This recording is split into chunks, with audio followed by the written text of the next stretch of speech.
자, 금리 예전 자료가 있으니까 예전 자료도 금리를 이제 올려드리긴 할 건데, 예를 들어서 이렇게 보시면 되죠.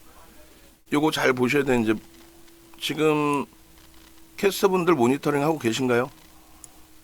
하고 계시면 카톡방에 모니터링 하고 있다고 올려주시고, 만약에 지금 안 하고 계시면 영상을 뭐 제가 드리면 되긴 하는데, 에, 자.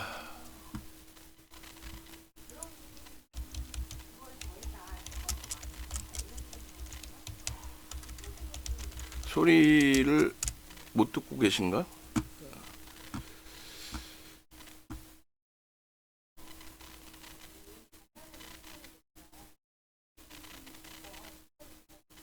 네, 답변을 이렇게 주시면 제가 마저 진행을 해드릴게요. 그래서 일단은 금리를 아이고 배너를 제가 광고 배너를 자꾸 눌러버리네. 요 인베스팅닷컴도 띄워 놓으셔야 돼요. 주식을 하시는 분들이시라면은. 왜냐면 실시간 지수를 볼 수 있는 쪽이 몇 군데 없거든요. 그래서 요 기준은 이제 인베스팅닷컴에 이렇게 시장 지수, 세계 주요 지수 이렇게 누르면 실시간으로 나옵니다. 그래서 아시아권에서는 방송에서는 이제 10시 반이면 중국장에 대해서 언급을 하기 시작합니다. 뭐 중국 그리고 홍콩까지도 대만 뭐 이렇게. 근데 실질적으로 중국이나 홍콩은 글로벌 증시하고 전혀 연관성이 없어요. 전혀 없습니다. 아예 없어요. 에? 농담이 아니라. 그러니까 여러분들이 가지고 계신 기본적인 상식하고는 많이 다르죠. 10시 반이면 방송국에서 다 중국 증시 개장했네 나오는데. 그러니까 실질적으로 이제 요거 한번 먼저 보시면 글로벌 시장의 흐름이 대표적으로 이제 S&P 500 지수, 다우 지수는 업종 대표주 30개 대한 주가 평균 방식이에요. 시가총액 평균 방식이 아닙니다. 주가 평균 방식이에요. 주가 평균 방식이라서 상징적인 부분의 지수인 거고, S&P 500 지수는 거의 뭐 그래도 똑같이는 움직입니다. S&P 500 지수는 500개의 우량 기업에 대한 지수입니다. 500개의 우량 종목에 대해서 설정을 해서 보는 지수입니다. 우리는 이제 2015년 12월부터 봐요. 2015년 12월부터 보는 이유는 매번 설명드렸습니다만 금리를 9년 6개월 만에 올린 게 25년 12월이에요. 9년 6개월 만에 올린 거예요. 2006년 6월 마지막 금리 인상 이후에. 근데 보시면 이제 S&P 500 지수나 일본 니케이 지수나 또 프랑스 까크보다는 저기를 보셔야 돼. 프랑스 까크도 이제 한번 설명드리긴 할 거고, 독일의 닥스 거의 똑같이 가죠. 근데 프랑스 까크는 나중에 한번 볼게요. 대만 가권 지수 어때요? 똑같이 갑니다. 네? 프랑스 까크는요, 우리나라랑 비슷해. 무슨 얘기냐면 2021년도 고수준으로 밀려 내려와 있어요. 그러니까 우리나라는 저 밑바닥에 있고 21년도 고점을 다 넘기고 다 슈팅으로 나온단 말이에요. 그러니까 미국 S&P 500 지수, 니케이, 뭐 독일 전부 다 신고가 랠리의 슈팅입니다. 대만까지도 TSMC가 대만에 있기 때문에. 근데 중국 상하이 지수 보시면요, 개 풀 뜯어먹는 소리 하나도 연관 가능성이 없어요. 하나도 없죠. 이게 어떻게 글로벌 증시하고 똑같아? 전혀 다르잖아. 전혀 연관성 없어요. 홍콩 항생지수도 중국으로 반환된 이후에 아예 영향이 없어요. 예전에는 항생지수를 봤습니다. 근데 지금은 아예 영향이 없어요. 어? 그러니까 여러분들이 생각하는 기본적인 그 상식하고 완전히 달라요. 이런 거 하나만 보면 되는데 방송에서 이걸 안 보여주잖아. 그리고 그냥 중국 증시 얘기하고 중국이 지금 뭐 3% 폭등해서 우리나라가 연동 안 돼. 그래서 특히 이제 중국 같은 경우 2015년도 기준 보시면 14년도에 비이성적인 폭등이 나왔단 말이에요. 비이성적인. 글로벌 시장이 이렇게 오른 적이 없어요. 14년도에. 그러고 나서 2015년도에 폭락이 나오는데 하루에 7% 빠집니다. 시장 지수가 5%, 6%, 7%씩 일주일에 한두 번 이상을 그렇게 빠져요. 그러니까 그러니까 우리나라 지수로 하면은 지금 기준으로 하면은 7%면은 얼마? 150포인트 정도 되나요? 어마어마하게 빠진 170포인트? 180포인트? 상상이 안 되죠. 하루에 180포인트가 일주일에 두세 번씩 빠지면. 근데 이때 글로벌 시장은 연동이 하나도 안 됐어요. 14년, 15년도에. 저 흐름은 뭐 설명하면 또 길어지고 결론은 이제 IMF에서 권고를 하죠. 비이성적인 지수의 흐름 만들지 마라라고. 전혀 글로벌 증시하고는 연동이 없었어요. 그래서 중국 증시는 안 보시는 부분이 맞아요. 더 혼란스럽기만 하고 관심도 가질 필요도 없어요. 혼란스럽기만 하니까. 그리고 이제 두 번째 기준에 이제 금리 부분 놓고 보면 설명을 드릴 건데 장중이라서 뭐 깊이 있게 설명은 못 드립니다만 그러니까 조금 전에 이제 investing.com을 보셔야 된다라고 이제 말씀드린 게 글로벌 시장 놓고 보실 때에 그러면 이제 아시아 증시잖아요. 9시부터 아시아 증시에서 동시간대 이제 그 지수가 형성되는 게 호주하고 일본입니다. 일본하고 호주, 일본하고 호주. 그렇게 해서 어제 이제 니케이가 월요일 날 휴장이었고 노인의 날인가 뭐 그렇죠. 휴장이었고 그리고 월요일 날, 화요일 날 2% 급락을 했어요. 월요일 날 이제 금요일 날 미국장이 빠져 있었기 때문에. 그리고 이제 오늘은 뭐 보합 호주도 약보합 뭐 이렇게 돼 있습니다. 우리나라는 어떻게 돼 있죠? 지금 강보합 0.33, 코스닥은 좀 빠지고. 그래서 선물 쪽은 미국 선물은 보합 뭐 이 정도. 그리고 미국의 선물의 기준에 있어서는 하루에 1%의 등락이 선물 쪽에서 나온다라고 하면은 뭔가 자체적인 큰 내용이 있다라는 거예요. 장 마감 이후에 1% 이상의 급등이든 급락이든 그 1% 미만은 거의 신경을 안 쓰셔도 돼요. 그리고 미국의 선물도 시간의 거래이기 때문에 아시아 증시에 영향을 받습니다. 미국의 영향을 글로벌 증시가 받지만 정규장이 끝나 있는 상태이기 때문에 아시아 증시가 변동성이 확장되면 위든 아래든 거기에 영향을 받아요. 그래서 investing.com 요 사이트를 내부자분들도 이제 공부를 하시는 분들은 이걸 켜놓고 보셔야 돼요. 그러니까 모니터 그냥 뭐 짧게 있을 게 아니면 모니터 정리를 제대로 잘 하셔야 된단 말이에요. HTS 켜놓는 창, 라이브 창 켜놓는 창, DB증권, NH증권, 카톡방, 텔레그램방 모니터 많이 모자랄 수 있어요. 얘도 띄워놓고 한쪽에서 보셔야 되고. 그리고 금리하고 이제 여러 가지 지표하고 여러 가지를 볼 수가 있는데 뭐 CPI도 좀 이따 보긴 볼 거고. 근데 예를 들어서 이제 금리부터 보시면 뭐 한 번에 다 배울 수는 없겠지만 녹화 방송 보시면 이제 나오겠죠. 그렇게 해서 여기 중앙은행 이렇게 나온단 말이에요. 누르시면은 금리가 나와요. 금리가. 그렇게 해서 마지막 금리가 언제 바뀌었는지 또 언제 회의가 있는지 그래서 어제 이 간단하게 이제 오리엔테이션 하면서 얘기해 드렸는데 내부에 계신 분들 FOMC 회의 관련해서 PPT 한 두세 장 정도는 토요일까지는 준비를 해 두시고 내용이 어떤 건지 간단하게만 보시고 일정 회의 내용 FOMC 회의가 무엇인지 또 일정이 어떻게 되는지 그런 거 정리를 두세 페이지 정도 해 놓으세요. 그렇게 해서 토요일 날 추가 설명 드리고 또 본인들이 또 발표도 해보고 그래서 만약에 모니터링 하고 계시면 채팅방에 답변 중간중간 해주시고 그래 결론은 미국 금리가 이렇게 이제 FED 누르시면은 나온단 말이죠. 그럼 요거를 이제 뭐 2000년 이후로 놓고 보셔도 되고 나중에 이제 이것도 좀 정리해서 드릴 건데 2000년 이후 기준의 금리 인상 시기는 2004년 6월부터 2006년 6월까지였어요. 이때 시장은 어떻게 됐을까요? 나중에 정리해서 보여드릴 거고 VVIP 회원님들은 다 알고 계실 텐데 지금 모니터링 하고 계신다면 모니터링 안 하고 계시나? 우리 캐스터 분들?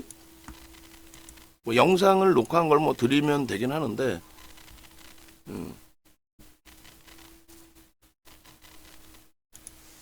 모니터링을 안 하시는 것 같은데?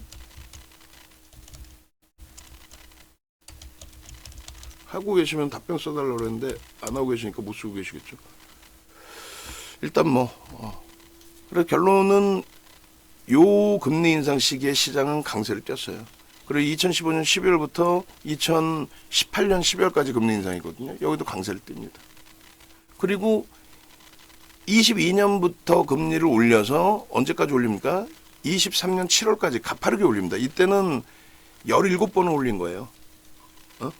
1년에 FOMC 회의가 8번 열리고 2년 연속 올리고 그리고 나서 한 번 더 올렸어요. 그래서 25bp씩 0.25%포인트씩 25bp씩 17번을 들어 올린 겁니다. 점진적으로. 저 때도 맨날 하는 얘기가 그거였어요. 방송국 가면 어떤 지표가 나오고 빠진 날이 있을 거 아니에요. 뭐 지표가 좋아서 지수가 올라간 경우도 있고 지표가 좋은데도 지수가 내려오는 경우가 있잖아요. 그럼 내려오는 경우는 뭐라 그러면 지표가 좋다라는 건 경기가 좋다는 거잖아. 근데 이제 금리 인상에 대한 우려감 이렇게 표현을 해요. 지표가 좋아서 지표가 좋으면 일반적으로 이제 시장은 강세를 띨 거란 말이야. 근데 지표가 좋은데도 시장이 조정을 받으면은 조정을 왜 받았어요? 금리 인상에 대한 우려감 이렇게 해서 조정을 받아. 금리 인상에 대한 우려감 이렇게 해서 말이 안 되죠. 결국은 누적적으로는 계속 올라왔단 말이에요. 얼마? 우리나라 지수 기준으로 500포인트에서 500포인트에서 2000포인트 300%가 올라왔어요. 글로벌 시장 다 날라갔어요 이때. 그리고 만약에 지표가 부정적으로 나왔을 때에도 올라가는 경우가 있고 지표가 부정적인 경우에 조정을 받는 경우가 있죠. 그러니까 지표가 부정적이면 당연히 조정은 나올 수 있죠. 경기가 둔화됐나 뭐 이런 식으로 해서.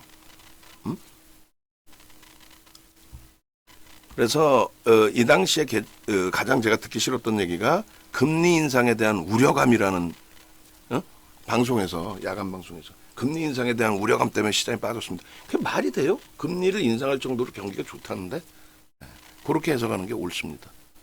아시겠죠? 지금은 거꾸로죠. 금리 급격히 내려줘 이러잖아. 그 금리를 급격히 내려준다? 그럼 어떻게 돼? 8월 달하고 9월 달에 어떻게 됐어요? 8월 달하고 9월 달에 금리를 급격히 빅컷을 하게 되면서 시장이 급락을 했죠. 그때 내용 중에 하나가 뭐였냐면은 어떻게 내용을 이야기를 했어요? 그때 뭐라고 얘기를 했어요? 경기 둔화의 우려감 정도가 아니라 경기 침체에 대한 우려감이라는 표현을 썼습니다. 그게 정상이에요. 근데 지금도 지난해 12월 달에 FOMC 회의 끝나고 나서 그날 뭐 밋밋하게 올라가던 지수가 FOMC 회의 끝나고 나서 이제 25년도 금리 인하는 빅컷이 아니라 그리고 또 생각했던 사람들 뭐 기대 요인을 크게 가져갔던 사람들의 희망과는 다르게 25년도에 금리 인하 2차례 정도만 하겠다. 50bp 정도만 내리겠다. 제가 볼 때는 50bp도 안 내려요. 제가 볼 때는 오히려 동결. 인상은 좀 그렇고. 그런 이유가 이제 20일 날 취임식 하고 나면은 경기 부양책의 일원으로 추가적인 또 자금을 또 뿌립니다. 분명히 경기가 좋아서 지표가 좋으니까 경기가 좋은 건데도 불구하고 체감온도들은 제각기 틀리단 말이에요. 지금 자영업 하시는 분들 힘드시다면서요. 근데 IT 쪽이나 이런 쪽은 굉장히 또 경기가 좋을 거 아닙니까? 그러니까 전체 GDP 부분에 영향을 미치는 쪽과의 차이점? 어찌됐든. 미국 쪽에서는 지난 바이든 대통령 취임한 이후에 2조 달러 뿌린 것처럼 그런 흐름이 나올 수 있어요. 그러니까 21년도에 원래 긴축을 했어야 될 정도로 경기 지표가 매우 좋았는데 그 당시 기준에 바이든 대통령뿐만 아니라 뭐 트럼프 대통령이 당선이 돼도 똑같은 상황이 되는 거죠. 경기 부양책의 일원으로 인프라 자금 뿌리겠다. 2조 달러를 뿌렸단 말이에요. 그러니까 2조 달러를 뿌리고 있는데 금리를 긴축할 수가 있어요? 유동성을 줄이겠다 이렇게 얘기할 수 있어요? 돈을 뿌리는데 유동성을 줄이겠다? 그래서 막 금리를 막 인상하겠다? 그건 불가능하지. 그러면은 지금의 위치에서 돈을 뿌린다는데 금리를 막 낮춘다? 그럼 인플레이션 어떻게 감당할 거야? 그러니까 결론은 금리가 그렇게 뭐 생각만큼 방향성이 뭐 쉽게 나오거나 그러질 않아요. 지표가 그 경기가 급격히 좋아지거나 급격히 악화되거나 그런 케이스가 좀 드물기 때문에 그런 흐름이 나올 때 이렇게 금리를 급격히 낮추게 되죠. 서브프라임 터지고 리먼 터질 때 2007년 9월 달에 금리를 내린 거예요. 2007년 9월 달에.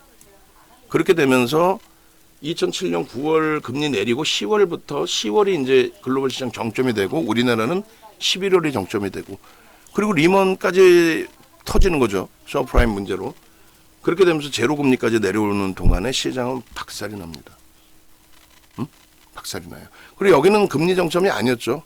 트럼프 대통령의 이제 중간 선거 부분부터 해서 이제 금리를 낮춰서 돈을 뿌리고 싶은 욕심 굉장히 강하게 금리 정책에 원래는 독립적인 그 기준으로 줘야 되는데 정부가 자꾸 개입을 하려고 한단 말이에요.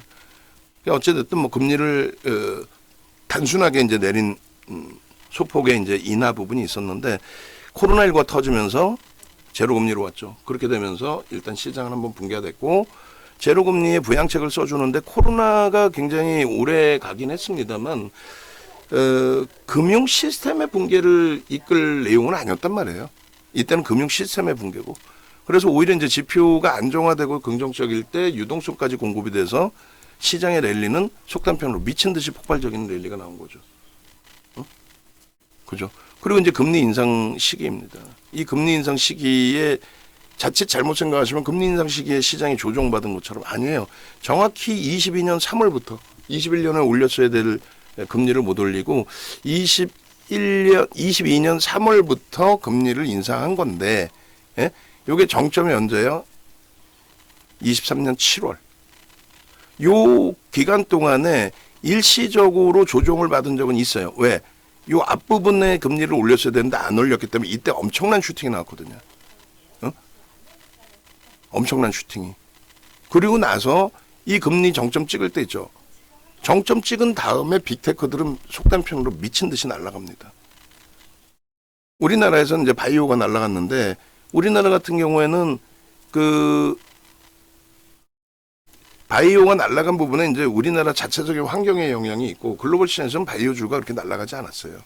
그래서 여기 보시면 22년도 3월부터 이제 금리 인상 시기에 원체 이제 아랫부분에서 이제 슈팅이 나왔던 부분이고 조정이 이렇게 있었단 말이에요. 근데 결국은 7월 달에 금리 정점에 달하죠. 그 이전에 이미 금리 인상 시기에 23년도에 다 고점 넘기는 흐름까지 연출이 됐고 그리고 나서 23년 7월 이후부터 해서 이 엄청난 슈팅이 여기서 다 나온 거예요. 시가총액 2위 엔비디아, 또 시가총액 1위 애플. 시가총액 1위 애플. 그리고 시가총액 3위 MS까지. 그죠? 22년 3월 이후에 살짝 내려왔던 부분이 있었습니다만 결과적으로는 금리 인상 시기에 다 돌려놓고 사상 최대치 그 금리 5.5% 2020년 이후 2000년 이후에 5.25를 넘긴 5.5까지 갔을 때 기준에 고금리에서 성장주들이 슈팅이 나온 거예요. 그 잘못 알려진 거죠. 작년 1월 달에도 무슨 얘기를 했냐면 우리나라 그 보도자료에서 작년 1월 달에도 야 금리를 인하해야지 IT가 날아갈 텐데 이렇게 IT가 많이 올라왔는데 야 금리 인하하면 어떻게 IT가 가냐 고금리 속에서 어떻게 가냐 고금리 속에서 어떻게 개뿔이나 날아갔죠. 무지하게 날아갔잖아요. 엔비디아 실적 긍정적인 부분 대비해서 애플이나 MSI의 실적 개선 보고 그렇게 뭐 어마어마하지 않아요. 다 날아갔죠. 고금리 속에서. 우리나라의 대표적인 그 바이오주들 23년 4분기부터 오버슈팅 줬던 HLB. HLB. 보시면은 HLB 같은 경우에 제로금리 때 날아갔어요? 금리가 제로금리면 날아갈 것처럼 엉뚱한 소리들을 하잖아요. 그럼 2020년 코로나 시국 때, 2020년 코로나 시국 때 제로금리였잖아. 날아갔어? 안 날아갔죠. 오히려 23년도 7월 이후에 재작년이죠. 이제는 4분기에 비이성적으로 FDA 승인 관련된 매년 해먹는 얘기 아니에요. 그거. 그 다음이 뭐 HLB 이렇게 날리니까 시가총액 지금 1위로 올라온 알테오젠 얘도 뭐 제대로 해먹은 애죠. 뭐 블록딜 4천억을 블록딜을 하고. 결론적으로 얘도 마찬가지. 2020년도에 뭐 요때 뭐 코로나 시국 때 반짝한 건 반짝인 거고. 그리고 제로금리에서 날라갔어요. 23년 7월 이후에 4분기에 HLB 장난질 나오고 작년 들어서 24년도에 알테오젠 장난질 나오고. 펩트론 마찬가지. 이해되세요? 금리 인하에 대한 기대 요인 때문에 날라간 정신 나간 거냐. 무슨 금리 인하에 대한 기대감으로 날라가. 23년 7월 고점 찍고 거기서부터 계속 슈팅이지. 제로 금리냐고 지금. 그러니까 금리에 대해서 완전히 제대로 아셔야 되는데 지금 이 내용을 사실은 여러분들 들으시는 모든 분들이 다 이해를 하실 수 있어야 돼. 한 번만 이해하면 되거든. 뭐가 그렇게 어려워. 딱 한 번만 이해하면 되잖아요. 그러네. 지표가 좋으니까 금리를 인상하는 거고 지금 이제 지표가 다소 이제 정점에서 좀 멈춰져 있고 하다 보니 금리를 조금 내리는구나. 그다음에 인플레이션에 대한 우려감이 이제 제한적이니까 다시금 금리를 조금씩 내려서 유동성을 조금 살려주려고 하는구나. 만약에 해서 금리를 더 내려버리면 유동성이 확 살죠. 경기가 안 좋을 때는 유동성을 확 살리고 또 유동성도 더 공급해주고 이러면서 경기를 부양해야 되는 게 맞는데 그런 상황이 아니라는 거예요. 지금 고금리잖아. 4.5가 지금 저금리예요. 굉장한 고금리입니다. 근데 IT는 여전히 강세죠. 그러니까 IT 주들은요, 성장주들은요, 고금리에서 슈팅이 계속 나오는 거예요. 여기서 B컷이 나오고 막 급격하게 금리 인하를 하지 않는 한 엔비디아 언제 정점이에요? 끝까지 가는 거예요. 농담이 아니라. 이런 금리 인하가 나오기 전까지는 업종이 바뀔 수가 없습니다. 그걸 꼭 염두에 두셔야 돼요. 여기에 하나 더 덧붙여 드리면 우리가 이제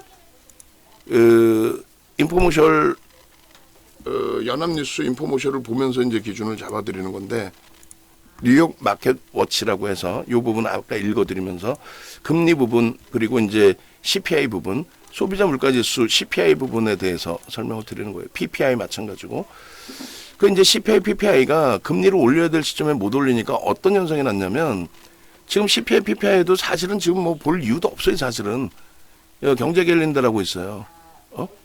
경제 갤린다 이렇게 딱 누르시면은 많은 게 있죠. 뭐 실적 발표도 있고 뭐 근데 우리가 지금 보려는 거는 뭘 봐요? 필터 누르셔가지고 모두 선택하고 지운 다음에 미국만 보시면 되지. 그죠? 그러니까 미국이 이제 PPI가 일단 발표가 됐잖아요. 미국에서 리을 미음 피읍 어딨어? 미국 여기 있네. 적용하기. 그렇게 하면 이제 미국 쪽이 나오는데 그죠? 그러면은 뭐 예를 들어서 어제 PPI가 오늘 저녁에 나왔나요? 어제는 생산자 물가 지수가 PPI거든요. 그래서 생산자 물가 지수에서도 지표를 보실 때는 별 3개짜리 보시면 돼요. 그냥 요 별 3개짜리 이렇게 보죠. 생산자 물가 지수하고 근원 생산자 물가 지수가 있습니다. 근원이라는 거는 뭐냐면 물가의 변동 요인을 크게 줄 수 있는 두 가지가 있어요. 하나는 뭐냐면 원유. 원유 같은 경우엔 지금은 이제 그렇지는 않은데 의존도가 굉장히 높았었고 지금도 높긴 합니다만 예전만큼은 아니에요. 원유의 의존도 그리고 또 의존도뿐만 아니라 예전에 이제 중동 국가들이 완전하게 다 장악을 하고 있었는데 지금은 러시아, 남미 이제 조금은 분산돼 있죠. 그래서 원유 시장 같은 경우 1차 오일 쇼크, 2차 오일 쇼크 때처럼 그냥 그들의 논리에 따라서 가격이 비이성적인 변동이 나올 수 있고 또 지정학적 리스크에 의해서도 그래서 그런 그 비이성적인 변동의 요인을 배제하고자 소비자 물가지수든 생산자 물가지수든 근원이라는 단어를 쓰는 거는 그 원유 가격 그리고 식료품, 자연재해로 인한 뭐 옥수수 가격, 밀 가격이 뭐 비이성적으로 변동이 나오면 그것도 전체 물가지수에서 비이성적인 변동률을 줄 수 있어서 그 두 가지를 뺀 것을 근원이라고 하고 전부 다른 것을 그냥 일반 소비자 물가지수, 생산자 물가지수 이렇게 표현을 합니다. 이것도 뭐 한 번만 기억하시면 되죠. 이 지표를 많이 볼 것도 없어요. 별 3개짜리 몇 개 없어요. 결론은 별 3개가 이제 생산자 물가지수에서는 별 3개가 그냥 일반 생산자 물가지수. 생산하는 쪽에서는 쉽게 생각하시면 이제 원유든 뭐든 다 써야 되니까. 그래 결론은 이 생산자 물가지수를 원래는 이렇게 별 3개짜리 전월 대비해서 보는 게 맞아요. 근데 이제 지표상의 기준에서는 시각적으로 보시기 위해서는 전년 대비해서의 기준을 봅니다. 그러니까 전년 대비해서 놓고 보시게 되면은 뭐 요거하고 요 위에 게 있는데 일반적인 생산자 물가 지수를 봅니다. 그 21년도 거를 보려고 하는 거예요. 21년, 22년도. 미친 듯이 올라왔죠. 그러니까 원래는 굉장히 그 파월 의장이 지금도 매파라고 그러잖아요. 금리에 대해서 이제 인상 쪽, 강경한 쪽 뭐 이렇게 표현을 하는데 이 당시 기준은 굉장한 비둘기파였어요. 그러니까 21년도에 금리를 올려야 되는데 말씀드린 것처럼 바이든 대통령 취임하고 2조 달러 돈을 뿌리니까 정부는 돈을 뿌린다 그러고 여기는 돈이 너무 많이 넘쳐서 유동성 잡아야 된다. 인플레이션 너무 감당이 안 된다. 긴축하겠다. 금리 올리겠다. 말이 안 맞잖아. 서로 엇박자잖아. 그래서 금리를 21년도에 올려야 되는데 못 올렸단 말이죠. 못 올리면서 속된 표현으로 미친 듯이 날아간 거예요. 3, 4%에 놓여져 있어야 될 2, 3%, 3, 4%에 놓여져 있어야 될 생산자 물가지수, 소비자 물가지수가 이게 미친 거 아니야, 솔직히. 11을 넘어섰어요. 11. 물가 상승률이 11%를 넘긴 거예요. 농담이 아니라. 근데 지금 뭐 여기서 정상적으로 내려와서 여기서 움직이고 있는데 이걸 가지고 무슨 뭐 이게 시장에 큰 영향을 줄 수 있는 내용이 될까? 안 돼. 오히려 이렇게 막 내려올 때 있죠. 이 올라갈 때 아무도 얘기 안 해. 내려올 때 기준에 뭐 난리 난 것처럼. 그러니까 내려와서 안정화 되는 게 난리 난 게 아니라 높다 이거야, 이것도. 이것도 높대. 여전히 높대. 아니 그러면 이때는 시장 폭등이었다니까. 21년 1월 달까지가 정점이에요. 정확히 보시면 22년 그 기준이 잘 안 보이실 수 있는데 선을 거드리면 22년도의 기준이 선이 요거예요. 요게 22년입니다. 요 21년도까지 그러면 어떻게 돼서 시장은 폭등이라니까? 미친 듯한 폭등? 이 엄청난 인플레이션에? 그러니까 경제학 논리로만 따질 수 있는 게 아니에요. 이걸 이해를 하실 수 있어야 돼. 지금은 처음 들으니까 어렵죠? 안 어려워. 이거 뭐 이때 당시에 맨날 이때도 마찬가지로 맨날 CPI, PPI 방송 갖고 맨날 얘기했어. 왜? 거짓말쟁이들 말하는 거 짜증나가지고. 거짓말쟁이들은 뭐야? 이 표 하나도 안 보여주고 그냥 CPI가 지금 6%고 와 PPI가 6%고. 지금은 정상이라니까. 정상인데 뭘 그렇게 어렵게 생각을 하냐 이거지. 무슨 얘기예요? 요거 이제 보시면 오래간만에 보니까 좀 길게 말씀드리는 거고. 결론은 어떻게 되세요? CPI까지 확인해야 한다는 어쩌고저쩌고 PPI가 이제 나온 거고 CPI 이제 조만간 나올 거고 뭐 그런 내용인데 이 내용에 너무 민감하게 신경 쓰실 필요 없다는 거예요. 이걸 매번 보실 바에는 그냥 방금처럼의 내용을 그냥 이해하고 넘어가시면 된다는 거예요. 어떻게? 금리는 고금리에서 시장의 성장주들의 랠리가 나온다. 금리는 고금리에서 시장의 성장주들의 랠리가 나온다. 금리를 급격히 인하한다. 그건 굉장히 심각하다. 급격히 인하할 정도로 경기가 안 좋아지고 있다. 경기 둔화, 침체까지 얘기되는 거예요. 큰일 날 소리죠. CPI, PPI는 저렇게 흘러간 적이 거의 없어요. 비이성적으로 저런 흐름이 나오는 게. 다시 보시면 과거를 아무리 땡겨서 놓고 보더라도 그죠? 최장기간으로 아무리 놓고 보시더라도 맥스 5년치가 아닌 맥스 최장치 그래 봐야 여기서부터 나오는구나. 2011년부터 이렇게 비이성적으로 올리는 적이 없단 말이에요. 저때 시장 랠리라니까 랠리.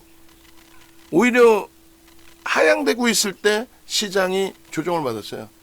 과한 슈팅이 나왔던 부분에 대한 조정인 거지. 그래서 그런 식으로 이제 이런 지표가 있었구나. 아주 어마어마하게 변동이 나오지 않는 한 차분하게. 그래서 이제 이게 통틀어서 나온 내용이고 이 기사는요. 보시면은 아이고 국제경제부라고 돼 있잖아요. 기자분의 이름이 없죠. 무슨 얘기냐면 이거는 미국의 정보업체가 써놓은 시장 마감 시황을 미국의 정보업체가 써놓은 시장 마감 시황을 연합인포가 돈을 주고 라이센스 가격을 주고 사왔을 거야 아마. 우리나라 거래소에서도 시황이 나옵니다. 유료입니다 다. 그래서 그런 내용이라서 이게 우리나라에 나오는 보도자료 중에서는 가장 잘 나와 있다라고 제가 생각을 합니다. 전체 뭐 몇십 년을 다 뭐 매경까지 해가지고 싹 통틀어서 다 시장 상황 미국장을 보지만 이건 미국 본토에서 미국 업체가 쓴 시황 내용이니까. 그리고 이제 우리나라 증권사에서 나오는 보고서는 조금 한 템포 늦게 나온단 말이지. 그렇게 놓고 보시고 그래서 뭐 달러에 대해서는 환율에 대해서는 또 나중에 한 번 더 해드릴게요. 오늘은 이제 뭐 간단하게 금리나 요 이제 시황 보는 거 뭐 PPI, CPI 간단하게 말씀드린 거고 미션 드렸던 부분은 우리 그 캐스터분들 기준에서 FOMC 회의 관련된 네이버에서 그냥 FOMC 딱 치면 나와. 사전적인 내용 나오고 다 나와요. 1년에 뭐 8번 한다. FOMC 회의는 뭐 연방 그 은행 총재분들하고 의장하고 부의장하고 몇 명이서 해서 이게 다 나와. 그러니까 그거 정리해 놓으면은 우리나라의 1등 전문가지. 전문가의 90% 이상이 몰라요, 이거를. 그리고 전문가랍시고 방송 나서 떠들어대고 종목 뭐 살까 하면은 오늘 같은 날 IMBC 사세요. 거래 대금은 터졌는데 평상시 거래도 없던 애들. 말이 안 되는 거지. 그럴 바에는 하나 오션을 사는 게 낫다라는 거죠. 시가총액 15조까지 올라온 이런 종목에서. 주식시장의 기준은 그래서 이래저래 해서 요렇게 움직였다. PPI가 시장 예상치를 웃돈 것이 시장의 호재로 받아들여졌다. 물가가 급격하게 폭등이 나서 인플레이션이 감당 안 될 수준이 아니라 뭐 적절하게 물가가 조금씩 강세를 띄어 소비가 강하다는 얘기네. 생산자 물가 지수도 올랐다는 건 뭐 지표가 좋다는 얘기네. 요렇게 이제. 그리고 예상치를 웃던 것에 대해서 금리 인하에 나설 여력이 생겼기 때문이다. 인플레이션의 둔화 부분. 그러면 사실은 예상치를 웃던 것이 아니라 예상치보다 좀 낮게 나와야죠. 인플레이션이 안정화됐다. 그러니까 금리를 내리겠다. 이렇게 되는 게 맞거든. 응? 생산자 소비자 물가지수가 고공행진을 하면은 금리를 못 낮춘단 말이야. 금리를 올리지. 유동성이 너무 강하니까 무슨 얘기냐면 내가 돈을 많이 벌었어요. 내가 엔비디아 다냐 나는. 그 엔비디아 보너스 무지하게 줬어. 주당 10센트에서 주당 80센트로 순이익이 급증했잖아요. 8배 증가했잖아. 직원들한테 보너스 안 줄 거야? 나 보너스 받았어 나는. 다른 분들 뭐 어렵다 뭐라고 해도 나는 경기 무지 좋은 거야. 나는 막 돈 많으니까 막 사. 막 사재 끼니까 막 생산자, 소비자, 물가지수 다 올라가. 경기가 좋아서 올라간 거라니까? 그죠? 그러면 어떻게 해야 돼? 윤 정도만 돈 막 쓰고 다른 분들은 돈 못 쓰고 빈부격차가 생기는 거 아니야. 그러니까 정부가 나서서 금융당국이 나서서 금리를 올려버리는 거예요. 그럼 윤 정도도 놀라는 거지. 야, 이 금리를 막 올리네? 유동성을 축소시키네? 야, 나 이렇게 낭비해서는 안 되겠는데? 그럼 나도 지갑을 조금 닫아요. 그러면서 이제 물가가 서서히 안정화가 되는 거지. 빈부격차를 줄이는 요인으로도 설정이 되는 거예요.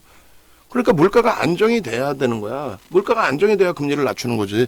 물가가 고공행진을 하면은 금리를 올려서 유동성을 줄여서 잡는 거죠. 뭔 소리인지 모르면 리플레이라고 그래서 계속 들어서요, 반복해서. 그래서 이거는 뭐 이분들이 뭐 잘못 썼다 잘못됐다가 아니라 이 해석 부분에 대해서는 포괄적으로 넓게 보시는 얘기예요. 결국은 CPI, PPI 이 정도 수준 같은 경우에는 너무 민감해하실 필요 없고 뭐 10일까지 올라갔던 부분이 다 내려와서 이제 지금 뭐 3, 4에서 움직이고 있는데 너무 침체되면 안 돼요. 그러면은 경기 부양책을 한다, 금리를 막 낮춘다 이렇게 돼 버린단 말이야. 그래서 경제학 전체 논리하고 주식시장의 논리하고는 차이가 있어요. 그래서 뭐 금리를 낮춰주고 좀 경기를 부양해주면 좋겠다. 이거는 이제 경제학 논리와 시장 논리의 기준인 거고 주식시장에서는 아니지. 경기가 이렇게 좋은데 한쪽에서 안 좋다 하는 분들이 있을지언정 지표가 이렇게 좋은데 시장 막 다 랠리잖아 지금. 그래서 CPI도 상승했을 것으로 예측하고 있다. 그럼 이거는 금리 인하의 요건은 아니에요 사실은. 근데 무슨 뭐 이렇게 돼서 금리를 인하할 가능성이 높아졌다. 뭘 높아져. 그리고 저런 규모에서는 크게 영향 없습니다. 그리고 뭐 기술주가 지금 어제 폭락을 한 것도 아니고 나스닥 약보합이에요. 0.23. 그러니까 의미도 없어 이것도. 그렇게 보는 거예요. 매일매일 데일리 시황이다 보니까 이런 내용을 바탕으로 그냥 한국경제TV든 매경TV든 맨날 새로운 얘기는 해줘야 될 거 아니야. 맨날 지금 윤정도가 얘기하는 것처럼 똑같아요. CPI, PPI 그냥 뭐 별 문제 없어요. 이렇게 할 수는 없잖아. 그러니까 아주 좁은 구간에서 아주 그냥 민감하게 얘기를 할 뿐이지 실질 전체 시장에 미칠 영향 부분은 제한적이라는 겁니다. 이번 주에 이제 그 금융사들 실적 발표 나오고 뭐 이런 내용들 이런 거 가지고 이제 얘네가 좀 뭐 슈팅이 강하거나 변동이 확장이 되면은 그 금융 지주사에 우리나라에도 일정 범위 영향을 줄 수 있죠. 그렇게 해서 주식시장은 뭐 이렇게 됐다. 요 정도 큰 내용이 없는 겁니다. 그다음 채권 시장의 경우에도 그렇게 민감하게 받아들일 내용은 없어요, 사실은. 지금 뭐 변동성이 크게 확장돼 있는 국면이 아니니까요. 양시장 모두. 그래서 장단기 이제 금리 격차라든가 이런 게 중간중간에 시장이 어려울 때나 이런 경우가 나오긴 하는데 금리 격차 부분도 일시적이냐 아니면 이제 뭐 우리가 이평선 놓고 공부하실 때 골드 데드 크로스 진성 가성 뭐 얘기하는 것처럼 그런 기준도 설정이 잡힐 수 있고요. 그리고 특별한 내용은 없어요. 한 번씩 쭉 읽어보시기만 하면 돼요. 이 정도 부분은. 이 부분 강력한 인플레이션 수치는 2025년 금리 인하가 없을 것이다라는 생각과 잠재적으로 금리 인상에 대한 생각까지 더하겠지만 금리 인하 점도표를 보면은 2번 정도 50bp 작년의 분위기랑 완전히 달라져. 작년은 대선이 있으니까 자꾸 금리 인하에 대한 압박이 들어온 거고. 지금은 이제 50bp 1년 동안 50bp만 내리겠다 이 정도 수준인데 오히려 윤 정도가 얘기하는 것처럼 금리 인하 안 할 수 있다. 그게 좋은 거다. 금리를 인하한다는 건 경기를 부양하는 거라니까. 자꾸 거꾸로 얘기하는지 모르겠어 시장에서. 주식 시장은 그렇게 판단하는 게 옳다는 거예요. 그러니까 외환 시장도 달러 인덱스의 강세의 기준인 거지 우리나라가 바보 같고 못나서 우리나라 원화가 가치가 어마어마하게 훼손됐다? 아니에요. 이것도 단순합니다. 특히 이제 환율 때 말씀드리겠지만은 일본의 엔화가 약세를 떼서 일본의 해외여행을 많이 간다? 뻥이라니까. 우리나라 기준에서는 그건 뻥이에요. 무슨 얘기냐면은 우리나라 인건비가 달라졌기 때문에 그래. 윤정두가 35년 전에 일본 갔을 때에는 시급이 500원이었어요. 시급이 500원. 1시간 일해야 생맥주 그때 500원이었거든. 한 잔 먹어. 그러면 일본 가면은요. 그때 이제 5대1에서 10대1까지 딱 형성이 된 거거든. 그때부터 지금까지 사실은 10대1이에요. 그 이제 예를 들면 2시간 일하면은 100엔뿐이 안 되는 거야. 얼마나 창피한 얘기야. 2시간 일하고 100엔인 거야. 1,000원. 1,000원이면 캔커피 하나 사 먹어. 2시간 일하고 캔커피 하나 사 먹는 거야. 지금은요. 지금은 시급이 얼마요? 시급이 10,000원 하나? 10,000원까지는 아닌가? 어떻게 되는 거지? 헷갈리네. 응? 그 1시간 일하면 밥 한 끼 먹잖아. 응? 일본 가서도 1시간 일하면 밥 한 끼 먹는 거야. 우리나라에서 1시간 일해서 일본 가서 밥 먹을 수 있다고. 그때는 택도 없었다니까. 그게 2016년도에도 그랬어요. 2016년도에도 지금 단가예요. 환율이 거의 비슷해요. 근데 그 당시 2016년도에는 우리나라 최저임금이 시급이었나? 일당인가? 헷갈려. 그것도 뒤지면 나와요. 네이버에 치면 나와. 우리나라는 뭐 역대 연도별 시급 뭐 일당 이렇게 치면 나온단 말이야. 그때 대비해서 50% 올랐어요, 우리가. 2016년 대비 인건비가 50% 올랐다고. 그러니까 2016년도에 일본 갈 때하고 지금하고 완전히 다른 거야. 우리 젊은 친구들, 기준에서 특히 더. 환율 보시면요. 농담이 아니라, 지금 우리나라 원달러 환율이 우리나라 원화가 자체적인 문제가 아니란 말이에요. 달러 인덱스의 강세인 거지. 우리나라 원달러 환율 기준에 이렇게, 아이고, 기간이 굉장히 짧게 나오네? 잠시만요. 응? 이쪽 환율로 가갖고 봐야 되겠다. 잠깐만, 환율로 봐서, 오케이. 그래서 우리나라가 2018년 이후에 평가 절하가 된 게, 달러 대비 평가 절하가 지금 기준에 얼마예요? 38% 절하가 됐다는 거예요. 18년 이후에. 21년 이후에 보면은 35% 절하가 된 겁니다. 그러면 엔화는요. 엔화는 뭐 50% 절하가 돼 있어. 2018년 또 21년 뭐 이렇게 기준 잡으시면 일본의 N. 자, 2018년 20년도 저점 찍었네요. 56%야. 이해되세요? 엔화는 56% 절하고 우리나라 원화는 40%가 채 안 돼요. 그러니까 우리나라 원화가 쓰레기 돼 있는 게 아니고 달러 자체가 달러 인덱스가 원체 강세를 띠기 때문에 그 달러 인덱스도 여기서 다 볼 수 있어요. 이 달러 지수 있죠. 100을 넘은 적이 2000년 이후에 그렇게 오랜 기간이 아니었단 말이에요. 근데 이번에 100만 넘긴 게 아니라 115까지 찍고 올라왔잖아요. 이렇게 돼 있단 말이야. 2000년 이후에 2000년 당시에 IT 버블 미국의 강달러기죠. 민주당이 강달러예요. 원래는 공화당이 약달러고. 근데 그거는 항상 바뀌어요. 오바마 정부 때 뭐 경기 동향에 따라서 뭐 이런 내용으로. 어찌됐든 100을 넘기던 시점이 IT 거품 이후에 100을 넘기던 적이 거의 없었단 말이야. 근데 이번에 지금 115까지 가고 110이잖아요. 강달러를 선호해 미국 자체가.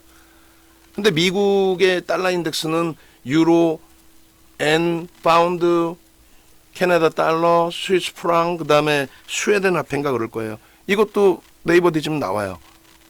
표 그럼 두세 장 나온다고 그게. 그럼 간단해. 엔화 대비해서 초강세인 거야. 유로화나 파운드화 대비해서 달러가 초강세를 못 떼요. 왜? 유럽 애들이 볼 때는 미국은 막내 동생이지. 우리한테나 큰 형님이 어쩌고 되는 거지. 미국 애들한테는 막내 동생이지. 유럽 애들한테는. 결론적으로 달러 인덱스의 초강세에 엔화 부분의 초약세 부분. 그렇다고 우리나라 원화가 엔화 대비 강세를 띠느냐 그것도 아니에요. 거의 뭐 제한적입니다. 원엔 환율 보시면 거의 제한적이에요. 지금 뭐 환율 부분이 리먼 터지고 난 이후에 흐름에서 정상적인 범위 기준을 뭐 예를 든다면 이렇게 당겨서 놓고 보시면 뭐 하단 부분에 놓여져 있긴 하지만 평균이 그러면 얼마야? 거의 그냥 100엔당 1,000원이야. 그거 대비해서 8%가 그렇게 엄청난 약세예요? 아니지.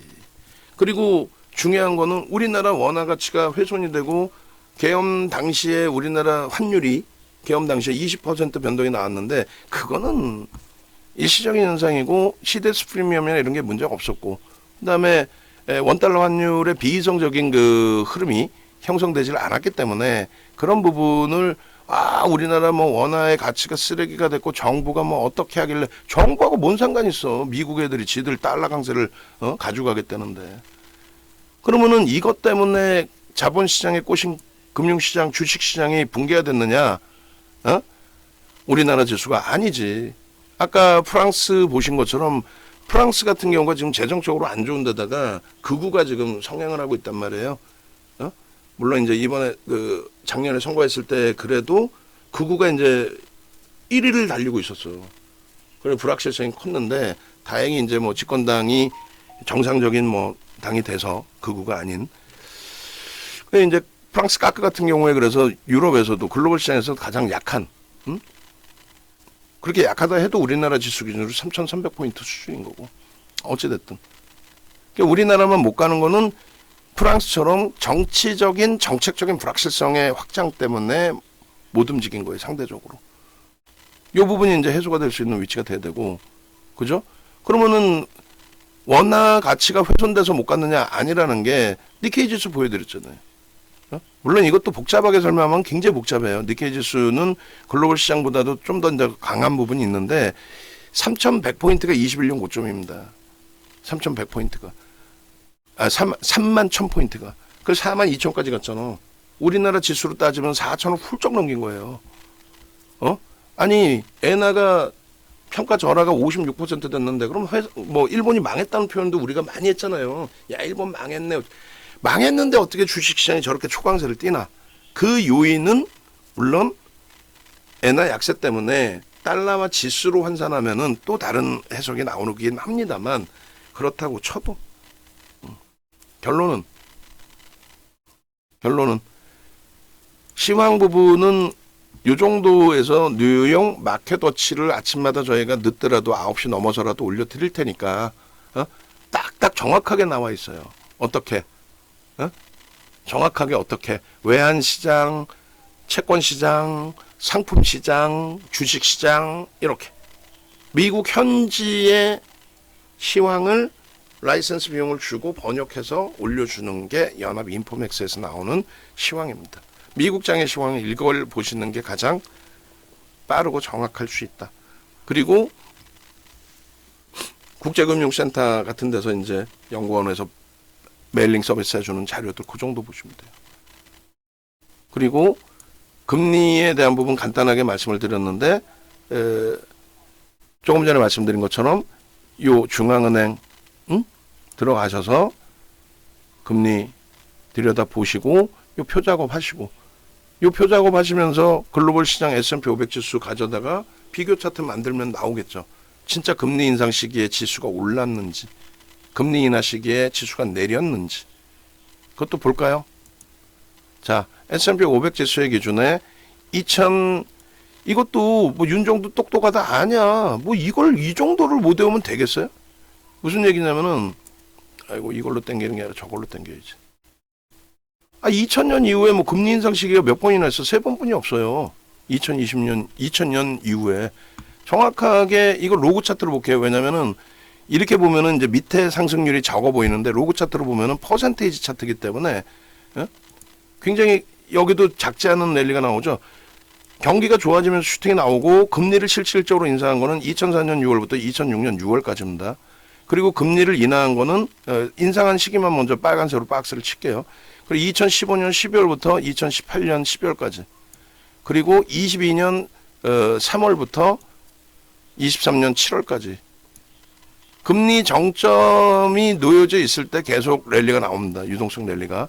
그 다음에 정확하게 2007년 9월 달에 서브프라임 문제 때문에 9월 달에 금리를 내리고 10월에 고점 찍고 그리고 나서 이제 그 서브프라임 문제가 금융 시장의 붕괴를 이끌어오죠. 왜냐하면 파생에 대한 문제이기 때문에 금융 시스템이 붕괴돼 버렸어요.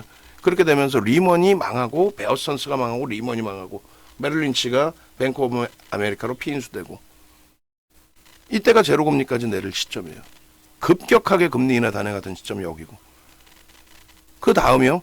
그 다음 금리 인하는 아시다시피 코로나19 2018년도 이후에 19년도에 이제 트럼프 대통령 때문에 이제 금리를 제한적으로 내리긴 했는데 그건 선거 영향이고 급격히 금리를 내리던 시점 코로나19 여기 그리고 유동성을 공급했기 때문에 미친 듯한 랠리 그리고 21년도에 이때 금리를 인상해야 되는 시점에 금리 인상을 안 했다고 그랬죠. 갑자기 파월 의장이 매파에서 비둘기파로 바뀝니다.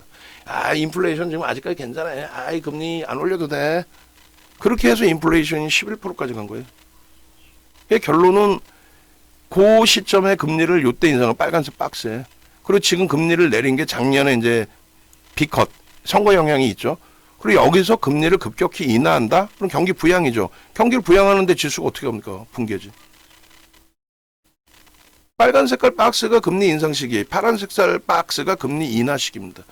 저 아주 단순한 논리인데 3번 올렸고 2번 내렸는데 이번까지 하면 이제 세 번째 내리고 있는 중이긴 한데 멈춰져 있죠. 4.5에서. 아주 간단한 건데 저걸 가지고 지금도 서로들 말이 많단 말이에요. 금리를 내려야 된다. 금리를 내려야 된다. 뭘 내려야 돼? 그거는 전체 시장에서 경기가 어렵다고 느끼고 있는 쪽의 기준의 주장의 논리가 되겠죠. 자, 그렇게 해서 뭐 짧게 하려고 그랬는데 길어졌어요. 벌써 48분, 49분 정도 됐는데 금리 부분은 뭐 요 정도에서 이제 하시고 인식하시면 무리가 없습니다. 아시겠죠? 그렇게 해서 일단은 어찌됐든 시장 전체적인 흐름은 고금리 쪽에서 긍정적으로 해석을 하셔야 되는 게 옳고 그리고 중요한 거는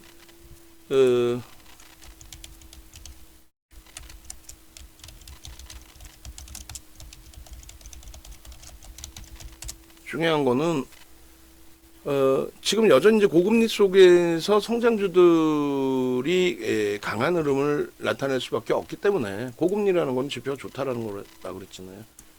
그에 맞는 포트폴리오 구성을 설정하는 게 맞다.